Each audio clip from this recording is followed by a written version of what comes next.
And now I'm getting messages. I've got to make sure the phone's disabled. Yep, that's good.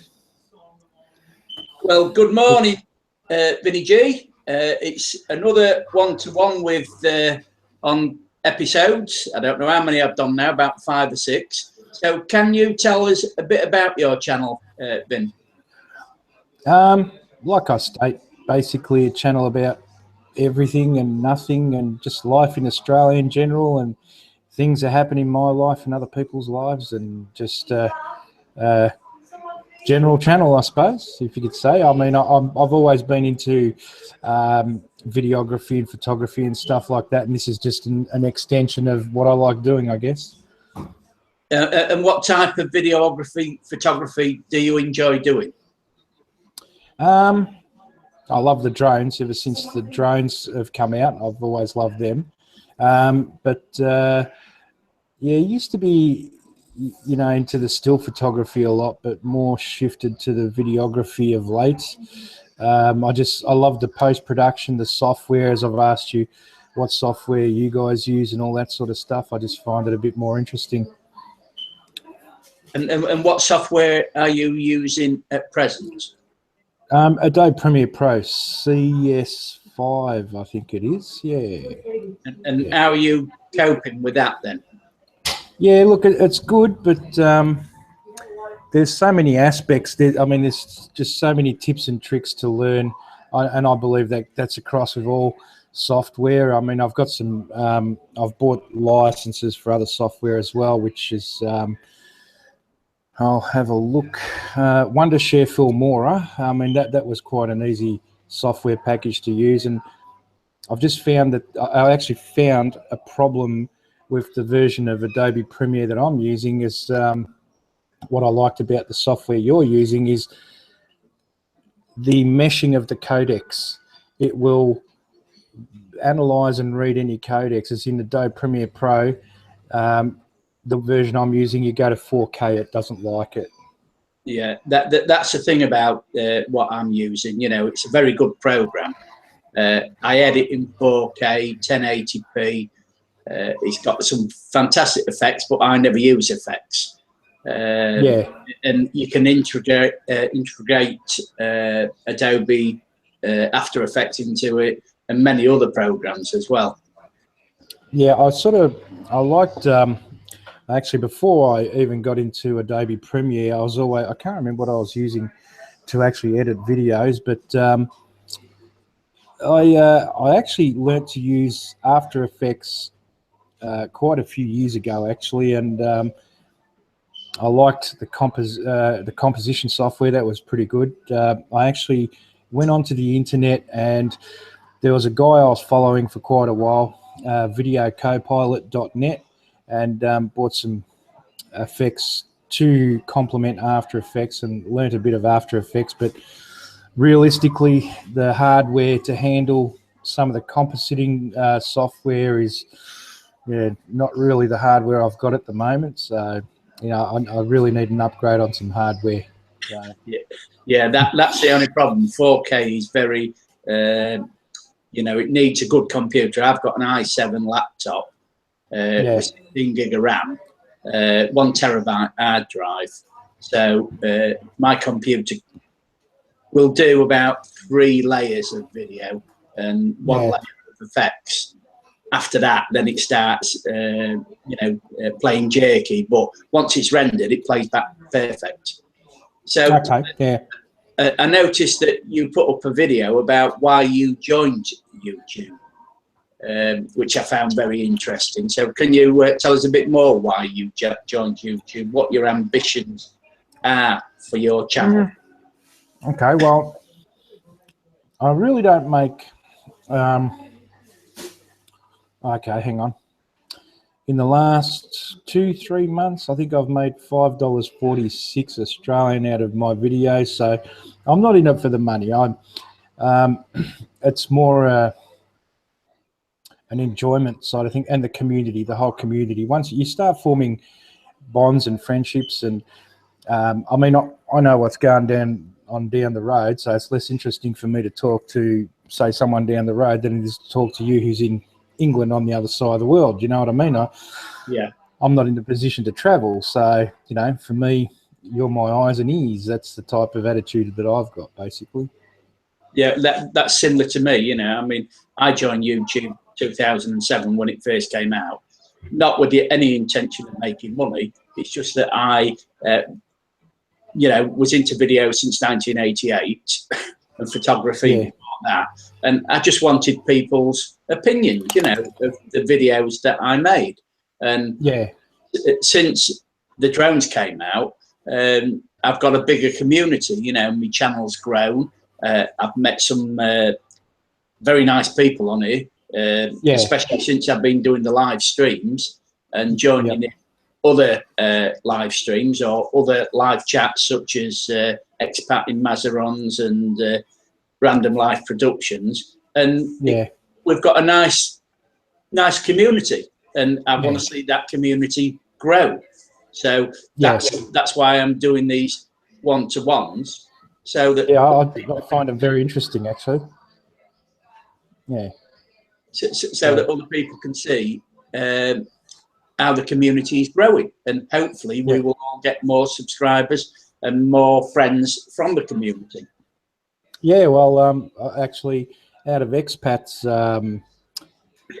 channel reviews, he reviewed one of my videos, and I got a few subscribers out of that, quite surprisingly. Like I said, it's not a subscriber thing and a money-making thing, but hey, if it happens, it happens. You know what I mean? So you just got to make the right video or whatever. But to me, it's more a okay. How do you explain it? I remember growing up, and my father he loved photography.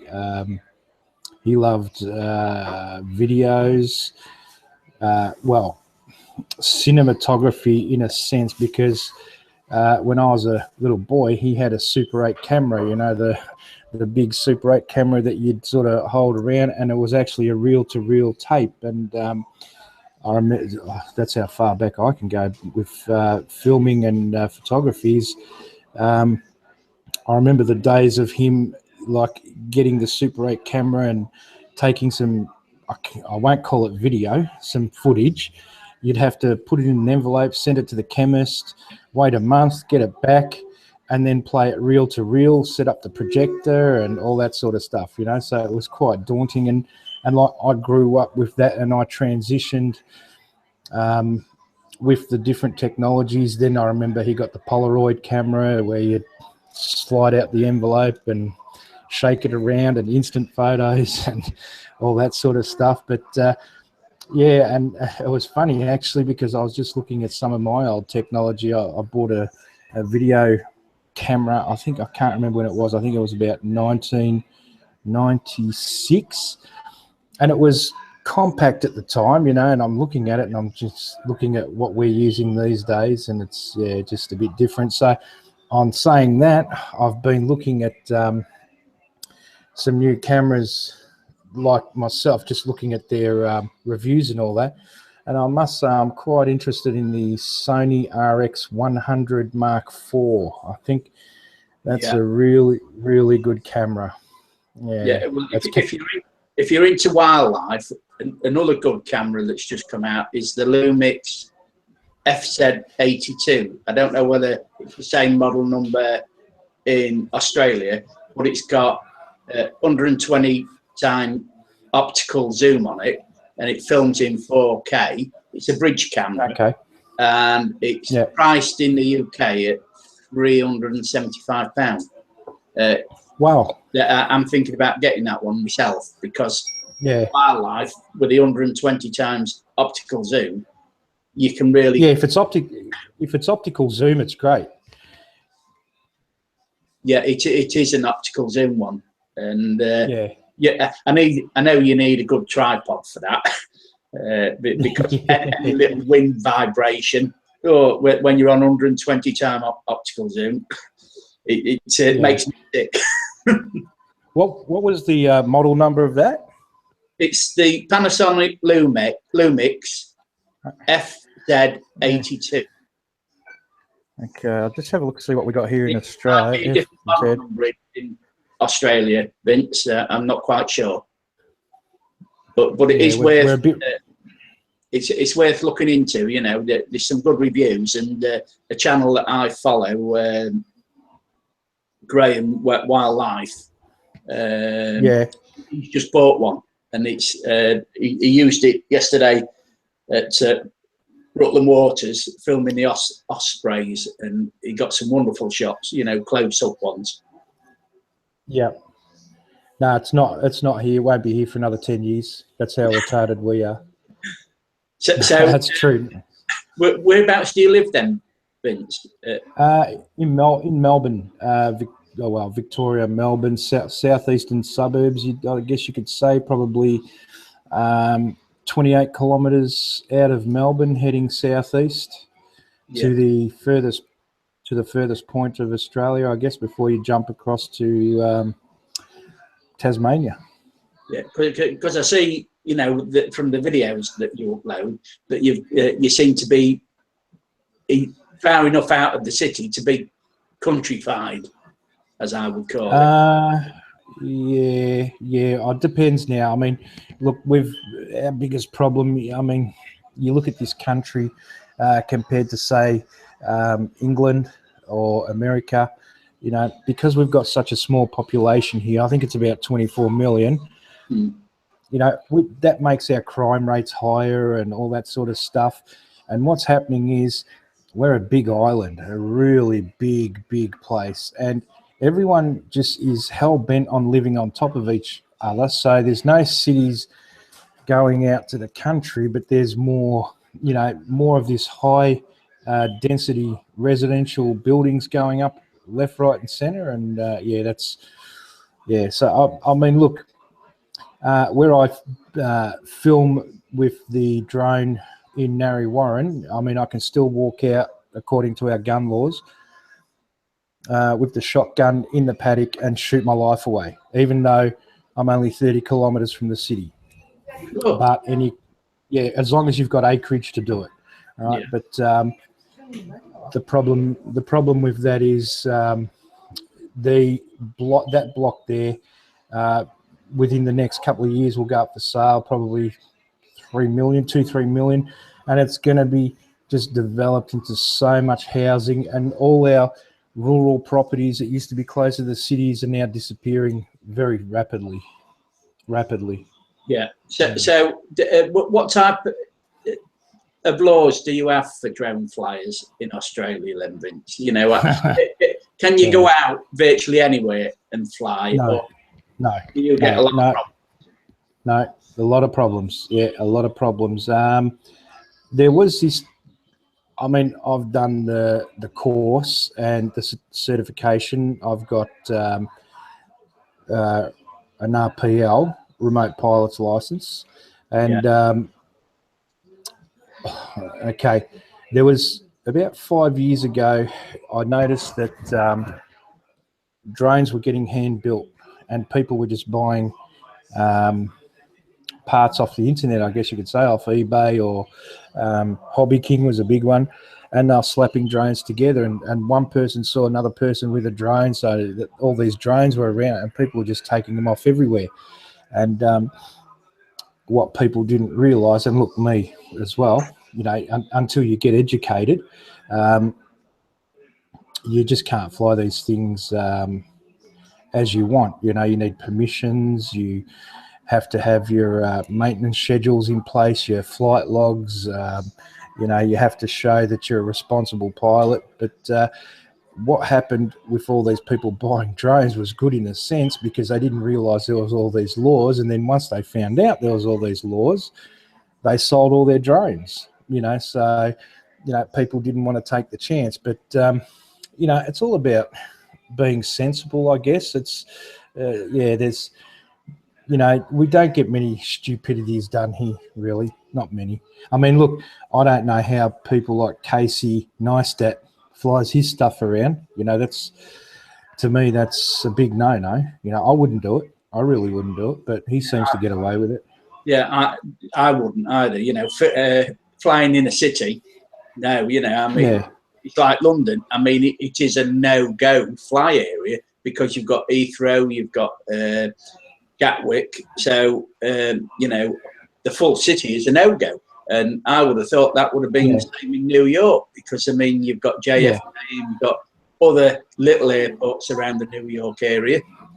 So, you know, how to get away with it, it's like Simon in Los Angeles, where he flies his drone, he's flown his drone down the city, right downtown, you know, and I just don't understand how they get away with it. Yeah, the only thing I can sort of see is I noticed there was another company on the internet the other day. They were popping ads up on YouTube and stuff like that, and they were looking for money, obviously, to design this new drone. It was just under 200 grams, but it didn't have a gimbal. It was a fixed camera, but it shot in I think up to 2.7K, and that would be fine because, you know, it's under the weight limit for safety rules, because I mean we've got different classes here. We've got 0 to 200 grams, I think it is, or 100 grams. 100 grams it is actually, and anything above 100 grams, as much as leaves the ground by this much, is considered flying in regulated airspace. And you know, Melbourne, we've got a lot of heliports on the buildings. You know, you'd really need special permissions to do it. Really need. You know, that's why you know, I look at Casey Neistat sometimes and I think, well, yeah, you know, and then he sort of thinks, oh, we got in trouble for this one. We wouldn't get in trouble here. We get some serious fines. You know. Yeah. That's the same in the UK, Vince. You know, if you flout the rules, you expect to get caught and you know, hefty fines. You know, I mean, I've just been watching Tony's channel today. He's put about 4 or 5 videos this morning, quadcopter, along the east coast, northeast coast, up in or Blythe way, you know, South Shields way, and you know, because he crashed his drone and he's got a replacement now, so he's back flying up in the air. So I think we've done about 20 minutes on this one-to-one, Vince. So I appreciate your time. That's all right. If I get time tonight, about 10:30, I'm going to do another live stream and get a few more involved. If you're around and you want to join in, no, I'll be there. But I really appreciate talking to you this morning. And no, that's good. That's great. Yeah, it's funny because you're saying morning, and it's 8:30 at night. Yeah, well, that's why I thought, should I do it at 10:30 tonight, or should I do it now? I know we've only had 5 watching, but people can still catch up with it later on. It's just that's right.